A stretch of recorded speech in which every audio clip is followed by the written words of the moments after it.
thought the future would be cooler. I thought the future would be cooler. Hi, and welcome to this, Season 2, Episode 3 of Learning is the New Working, a podcast series where I, Chris Pirrie, ask the questions that you, Chief Learning Officers, talent leaders, designers, and learning geeks want answered from workplace learning leaders, stakeholders, and change makers. Here in Season 2, we're exploring the theme of change. Why?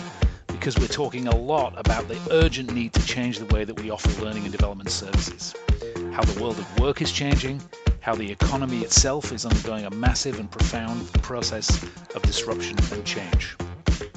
I thought the future would be cooler. You know, too often this change is presented as negative and detrimental, but perhaps not all of the changes that we're seeing need to be scary. And certainly, as we learned in episode 1, not all the old attributes of the workplace are worth hanging on to. If nothing else, then surely our own ability to cope with change as learners, leaders, and managers is the attribute that we want to develop the most.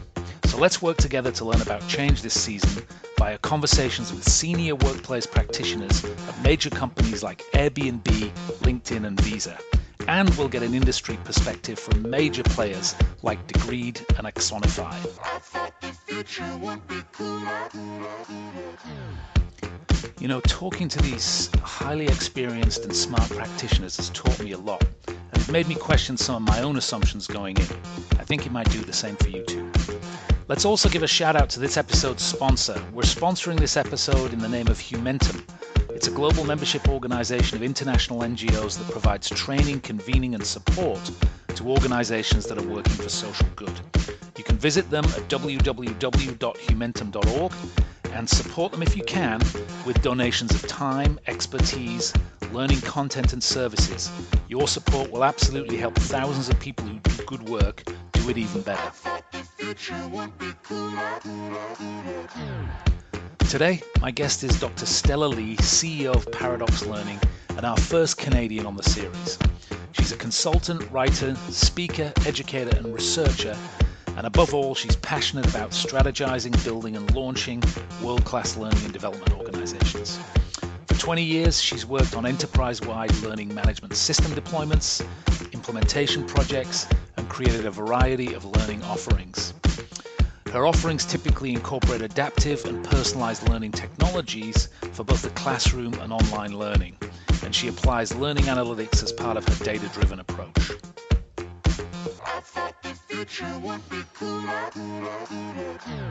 Stella is sought after for her interactive, informative, and fun presentations that are grounded in research but have practical application. She's spoken at Google, the United Nations, Open University, and a host of companies and podcasts. Stella is the technology columnist for Training Industry Magazine and Canada's Startup Advisor. She holds a PhD in computer science with a focus in adaptive learning, an MA in communications, and a BFA in graphics art. She's definitely a lifelong learner, possibly an agitator, and incredibly active host of meetups, hackathons, and conferences. Let's listen in to my conversation with Dr. Stella Lee. Stella, welcome to Learning is the New Working. Thanks so much for your time today. Hello, Chris. Thanks for having me here.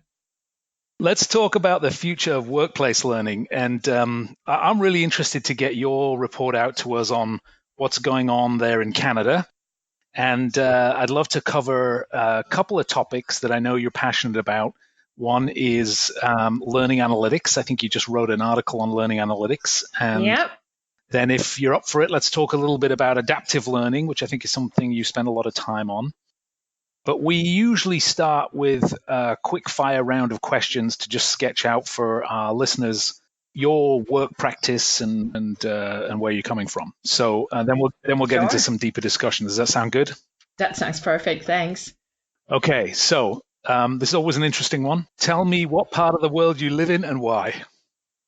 Okay, well, I am connecting from sunny Vancouver, Canada. I'd like to make a distinction that it's Vancouver, British Columbia. I've been told there's another Vancouver near Portland. That's right. In Oregon. That's right. Actually, it's in Washington State.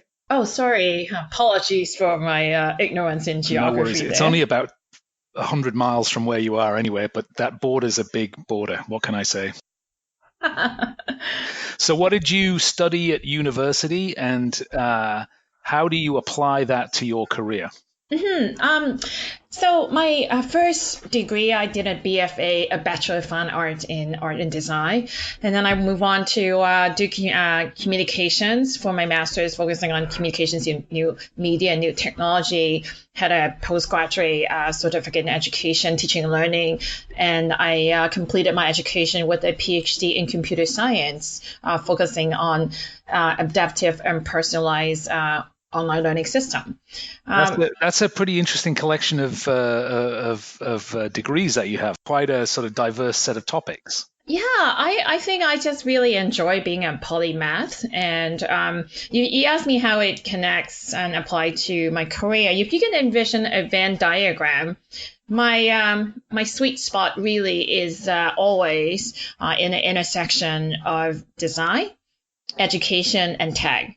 And so every project and every work and career direction I go towards, I'm always mindful of, keeping these three pieces in mind and how, and the balance among the three. Interesting. And then, if you don't mind saying, I think you had a bit of a geographical journey through all that as well, right? Oh, of course, yeah. I started high school in Los Angeles. I did my arts degree in Pennsylvania with a short stint in Slovakia. I did an exchange program there for 9 months. Did my communications in Texas, and I completed my PhD in the UK at Hertfordshire, and now I'm back to the side of the continent again in Canada. And specifically in Vancouver, which is it's a really sort of multinational city, isn't it? Yeah, it's very multicultural, lots of interesting things happening both in the tech world and in the larger startup ecosystem. Well, I definitely want to come back to geography, but Sure. Can you just start by talking a little bit about your job title? What's your job title? And then I always ask people, what do you really do for work? I love that question.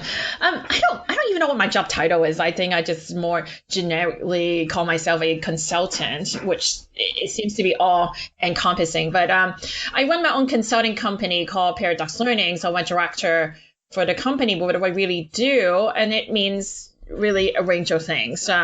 Any given day, I could be working on a learning strategy with senior executives to evaluating, integrating, and implementing learning technologies like LMS and content management system, to auditing and assessing e-learning content and associated activities, designing learning impact evaluation, setting up learning departments, getting organizations to do a better connection with learning and upskilling and innovation, all kind of things. I also do a bit of research, writing, and speaking. And I know that you do a lot of sort of convening of people, quite the sort of grassroots activist around learning topics. Is that fair to say?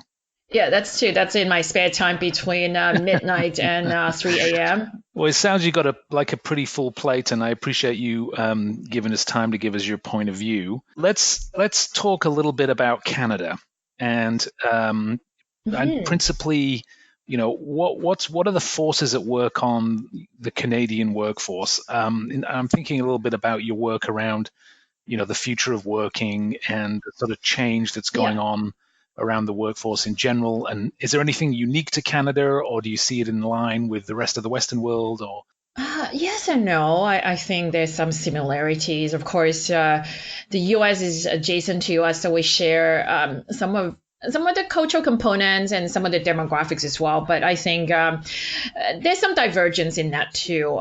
For example, we as a country, it's dealing with several issues. One of them, it's an aging workforce.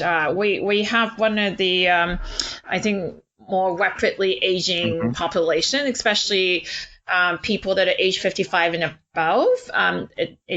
it takes up about 36% of us right now, and is expected to reach 40% by 2026. And this is, by the way, the highest since the 70s in terms of the percentage Right. of people. I think United States, it's about 32 to 34%, if I remember the number correctly. Both trending up, right? Yeah, exactly. The other thing is the challenge in terms of future work is we're such a big country in terms of geography. It's the second largest country in the world, but we had a fairly low population. I think it's about 30 million. The popular thing to say is we can fit the entire population in California. Right. And yet we have a huge geographical range. And diversity within that. So it's very challenging in terms of how are you going to upskill and reskill and help people, across the country when there are people in cities, but there's lots of people in between in little townships, but also there's a majority, or not majority, but there's also a large number of them in rural areas up north, in a more remote location. So there's a bit of challenge in that. We also have, the issue is multiculturalism is written in our constitution. I think it's the first country that has a multiculturalism policy. So in terms of how do you get everybody to work together when, we have different cultures, the different expectations, different languages, different communication styles, and to add to the mix, now we also apparently have 4 generations at work. Pretty soon we'll be adding another one, Gen Z, joining the workforce. So that also adds to the complexity of the issue. And is just not to put you on the spot, but in terms of Sure. unemployment, are you seeing a similar pattern for unemployment as we're seeing in the US? That is kind of historic lows for unemployment here. Yeah, it is actually. I think the stat just came out this month. I think past just April, May has the lowest unemployment the past couple months than it has been for the past little while. So yeah, things are going well in terms of the unemployment rate. In terms of the economy, I think we're holding steady. Is there also anxiety about the future, job displacement through technology, concern about the lack of technical skills or perhaps more human skills? Are you seeing those kind of trends too? Mm-hmm. Oh yeah, I mean, I don't know about you. Any day I turn on a computer, you can't get away from that.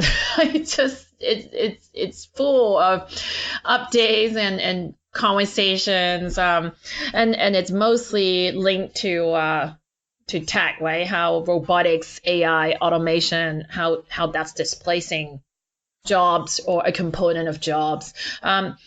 I'm not sure in Canada in general has a higher anxiety than, say, the United States or the rest of the world, but it's certainly very much on our daily conversation. I've certainly seen that happening in events. There's a lot more of that conversation happening at social gatherings. There's a lot more of that in the news headlines. So there's definitely anxiety around that. Last year, our local university, one of the local university, Simon Fraser University, organized a whole week of events centering around this theme, and it's called Brave New Work.